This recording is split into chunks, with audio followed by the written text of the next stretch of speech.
This is the Bob Davis Podcast YouTube channel. Thanks for checking me out. Thanks for your subscriptions and likes and shares. If you have come over from the BobDavisPodcast.com, the audio podcast, this is the YouTube channel. If you have come from Peter Santinello's channel or just discovered it for whatever reason, maybe your browsing history includes my podcasts or something, or some subject I talk about, and you're here, and if that's true, welcome. The last update I did, I was in the shed, and then the temperatures were roughly 55, 60 during the day, kind of wet, kind of windy, and 45 at night. About a week ago, roughly 4 or 5 days ago, because I'm usually posting every week, I moved down here to what we call the flat. So the water is right over there.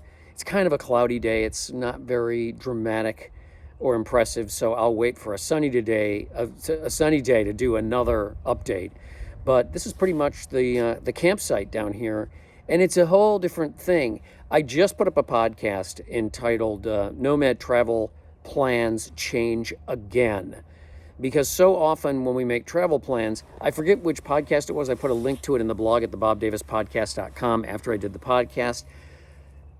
You make all these plans and you plot out where you're going to go. I used to actually do a flight plan, essentially, because I travel on back roads and there's so many switchbacks and turns right and left, and you kind of can lose track of where you are, especially if you're in a place like Iowa and you do get off track. Because if you're not watching, you'll miss a turn, that type of thing. And I don't use Google Maps. I don't use the map feature on the iPhone. I do my own mapping, and I use actual paper maps, and they're in that truck, in the front seat of that truck. So when I first started traveling, I would do extensive flight plans, and then I could just sort of read take this route 14 miles to this route, and so on. I don't do that anymore because it's easier to just navigate once you know which way you're going, and if you're using the right kind of maps, it's much easier to navigate than to be reading a piece of paper while you're driving. And yet you make these travel plans, and then something happens and you're called away, and suddenly you're 3,000 miles across the country, either driving on interstates or whatever, and there goes your travel plans. So I kind of make travel plans on the fly, and I wanted to put up a podcast about travel plans. So I came down here, and the first night, this water out here was like glass smooth, absolutely glass smooth. I took a picture of the moon that night, or I should say the next morning, about 4 o'clock. And that was the sort of the artwork for the audio podcast. And it was stunning because the reflection of the moon was actually brighter than the moon. It was amazing, amazing light, and just sort of a one-of-a-kind picture you just couldn't get as a snap, no matter what you did, unless you were in the moment and actually saw it. And this is why I came down here. Well, that's the kind of night it was when I did that audio podcast. So I recorded, out here with what we have right now, because as you can see behind me, the leaves really haven't come in. So it's still pretty early up north in the northern reaches of the country, and the leaves haven't fully come in. So the bugs aren't really active. We have a lot of bugs, and we're going to have a lot of mosquitoes this year because we had a lot of snow and there's a lot of standing water. So, and they've barely gotten started, and the flies have barely gotten started. So we're going to have a lot of insects once we actually get into the warm weather. That's gonna kick in. They kind of die down, late July, and it becomes a little bit more palatable. I'm not a big fan of bugs. But right now, really all you hear are the frogs and the birds, the eagles, the owls, maybe a barking dog, something like that. And I ended up kind of just musing about how peaceful it is and how grateful I am to be able to just come down to a place like this with Mobile Podcast Command. This is going to make some noise because this thing is actually sitting on a music stand.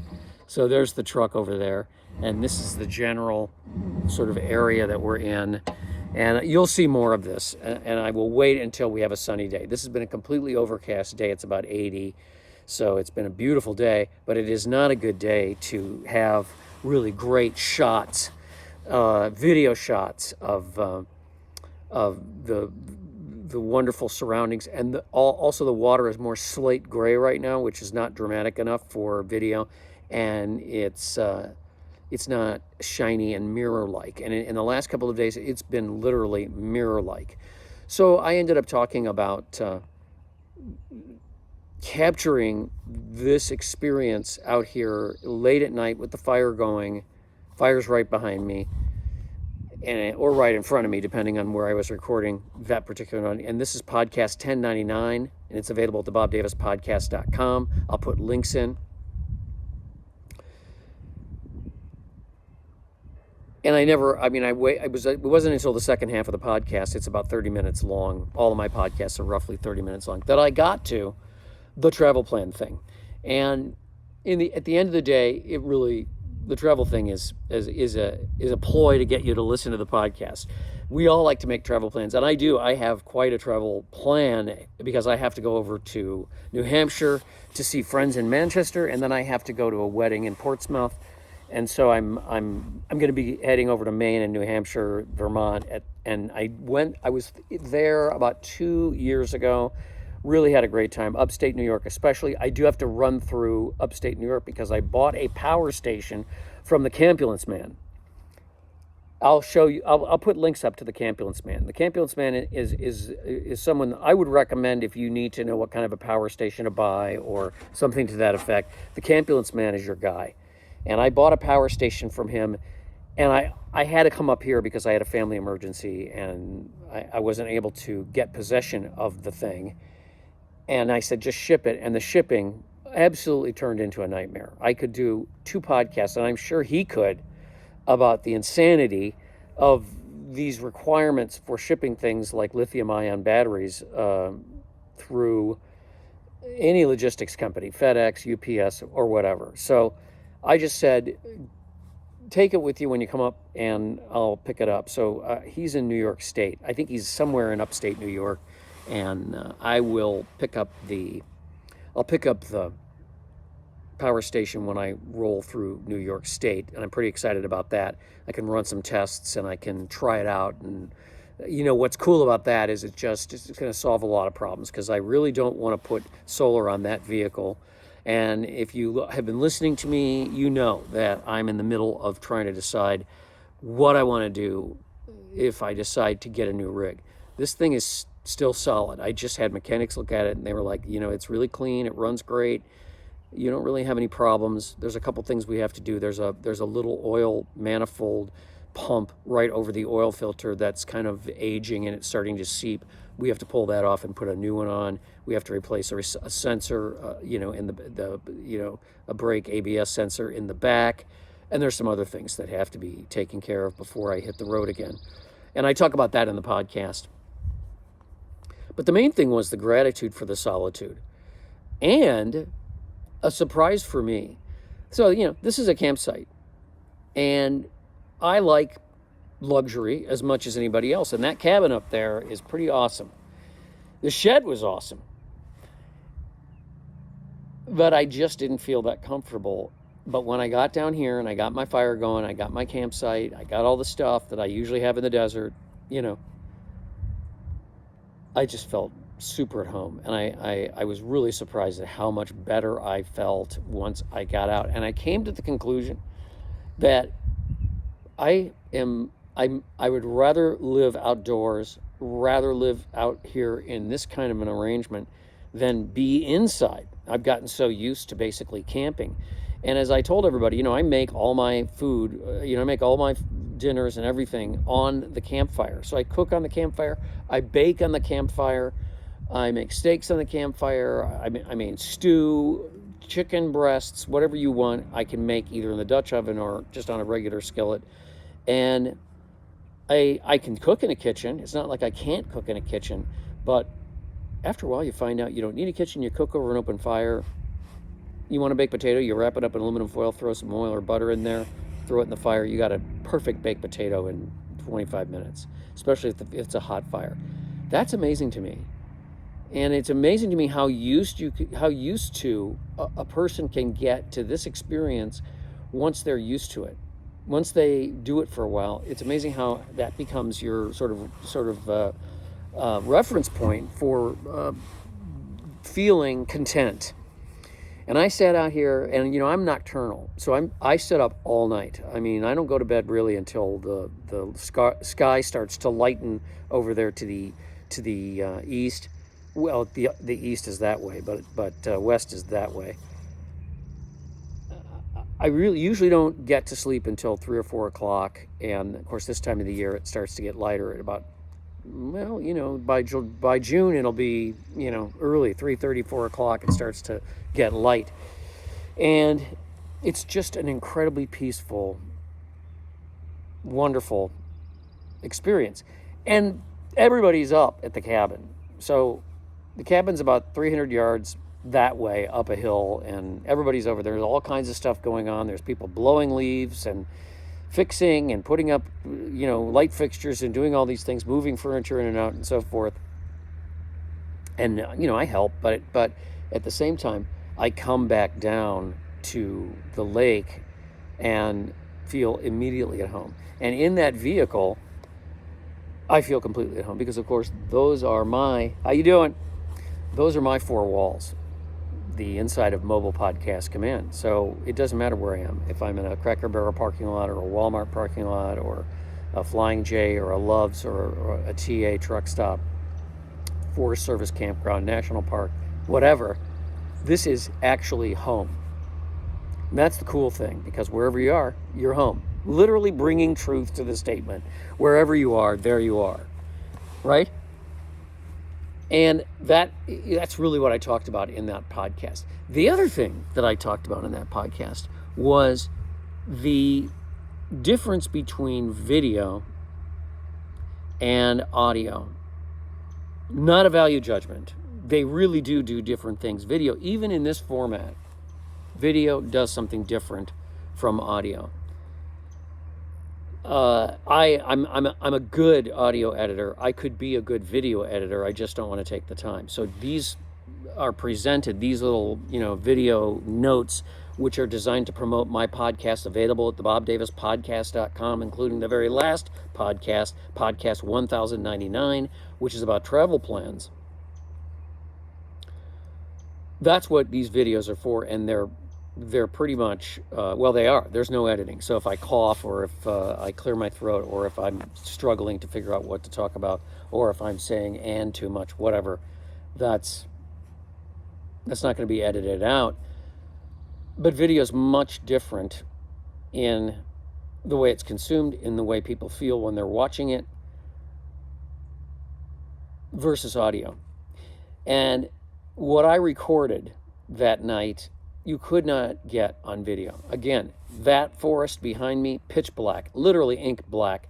The glow of the fire, the sound of the frogs and the owls and the coyotes and barking dogs on the farms, because we have this lakefront is dotted with houses, lake cabins, and then there's farms. There's a farm at that end, there's a farm at that end. So, and various areas around here, it's all farmland. So, you'll hear a cow, in the middle of the night, you'll hear some creature attack and kill another creature. And you hear that in the desert too. But I can't capture the texture of that sound and that experience on video. If I tried to capture the experience on video that night, if I'd sat here and said, I'm going to do a video, well, you wouldn't have been able to see my face, first of all. Secondly, or it would have just been that sort of orange glow, and the camera would have been, trying to get it. You literally have to shoot that with, cinema level cameras, and you have to light it in a way that it doesn't look like it's lighted.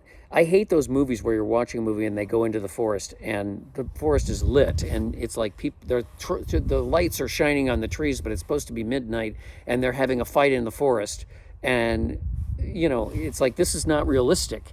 So what I captured on audio in that podcast, which is what I concentrate on these days, I try to get the texture of the sound of the place that I am in to sort of be the background for the podcast. So it puts you in that spot.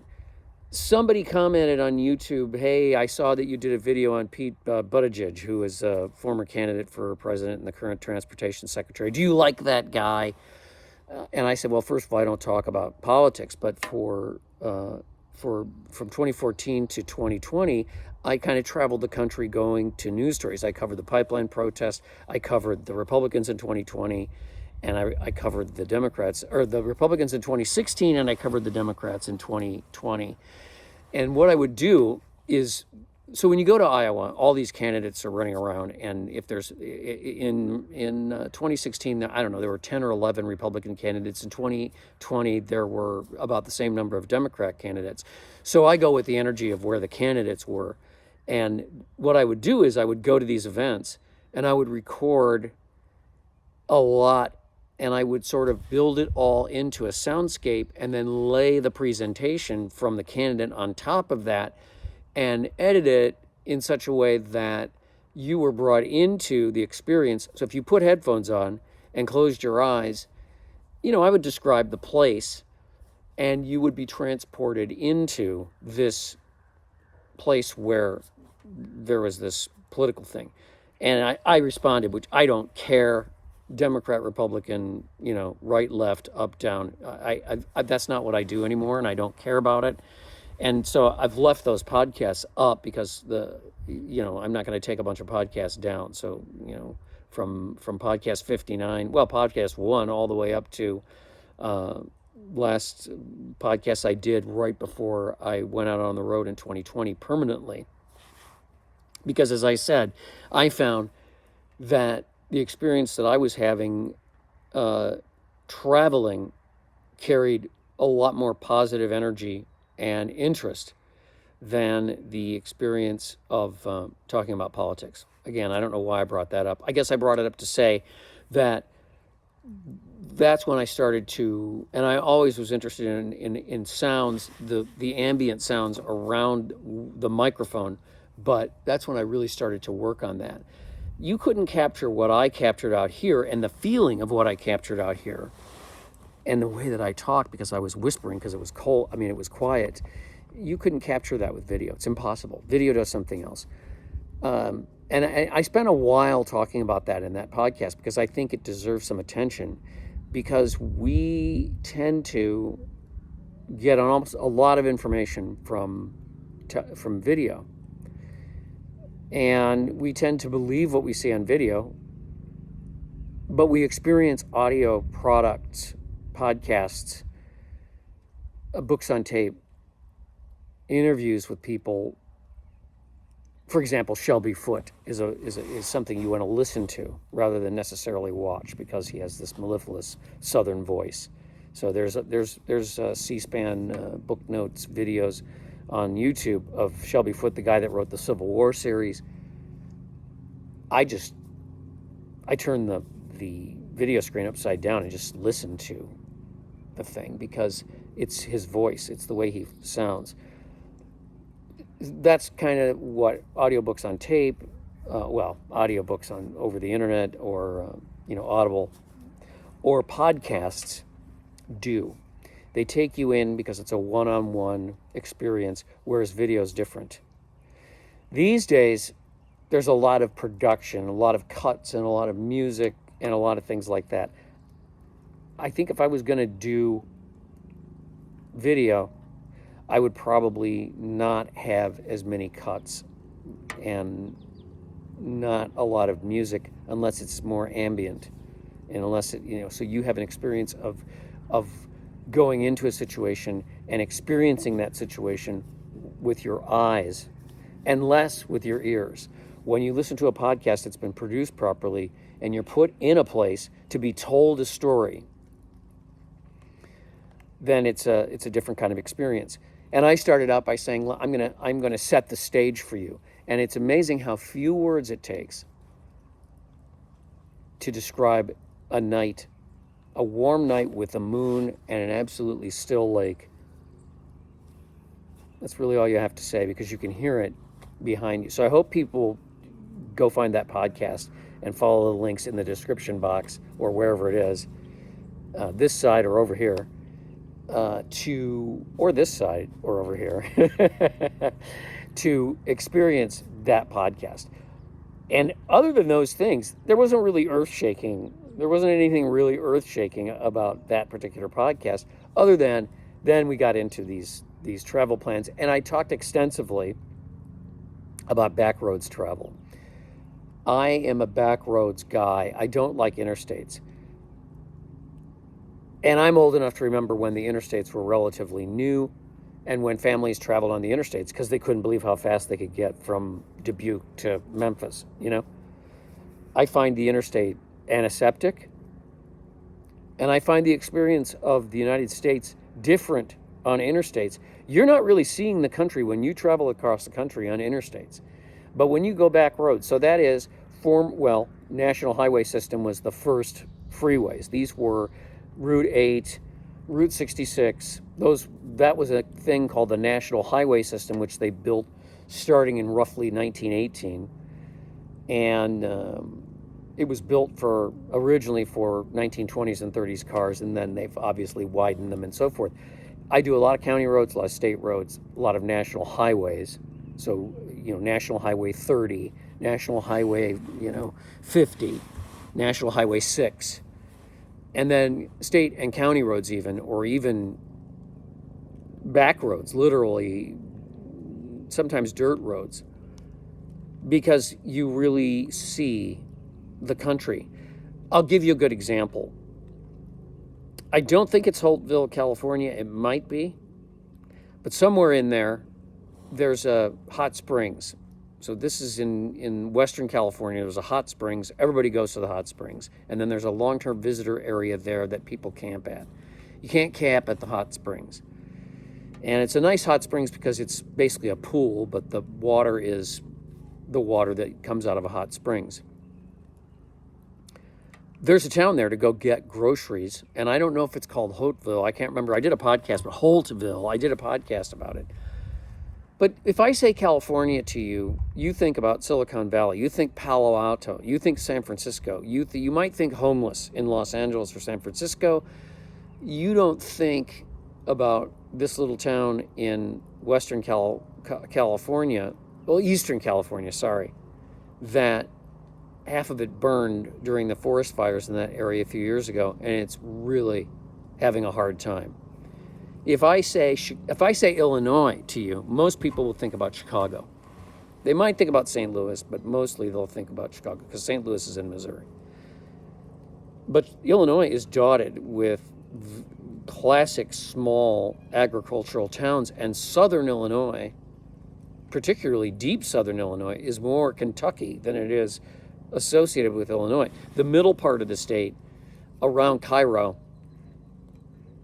or is it Cairo? I think it's Cairo. It's Cairo, Illinois, and Cairo syrup, or is it Cairo, Egypt, and Cairo syrup?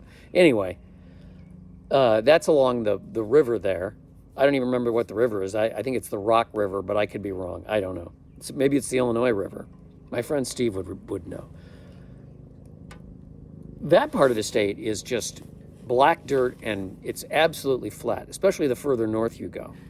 So these states are very different, and when you travel the interstates, you don't see that. You're just passing through. But when you are on the side roads, you stop and get a cup of coffee, or you stop and get some ice cream, or you stop for lunch, or you stop to get fuel at a place, and it's a place that you get to on the back road. So I really talk about the value of back roads and why back roads travel is, in my opinion, the best travel. Yeah, if you got to get there, fine, take the interstate.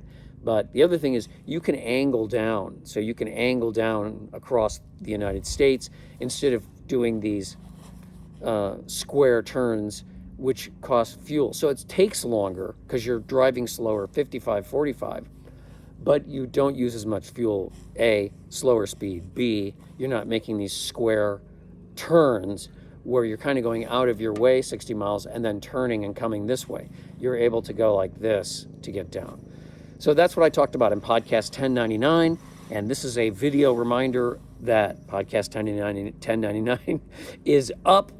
click on the bobdavispodcast.com and you'll see all the podcasts. Each one has a blog. There's a player at the bottom, or you can listen to the last 3 podcasts on the streaming audio. Very quickly, I also mentioned in the podcast at the top of the audio podcast, if you want to donate to the Bob Davis Podcast, if you want to support what I'm doing, that is appreciated. On the website at the bobdavispodcast.com, where the podcasts are, there is a picture of that thing, the mobile podcast command unit, on the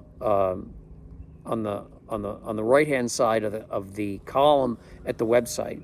Underneath that is a yellow oval donate button. That takes you to PayPal. You can donate whatever you want through PayPal, and you can also set up a monthly donation. And usually I thank people in the podcasts. I've gotten quite a few people recently because of YouTube.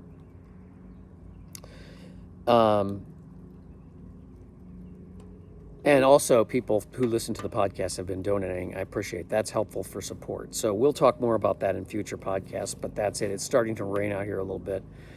That's why I'm not shooting the lake. But here, I'll tell you what I'll do. I'll pick this up to close, all right? And I'll show you the whole deal, if you will. So there we go. That's the lake.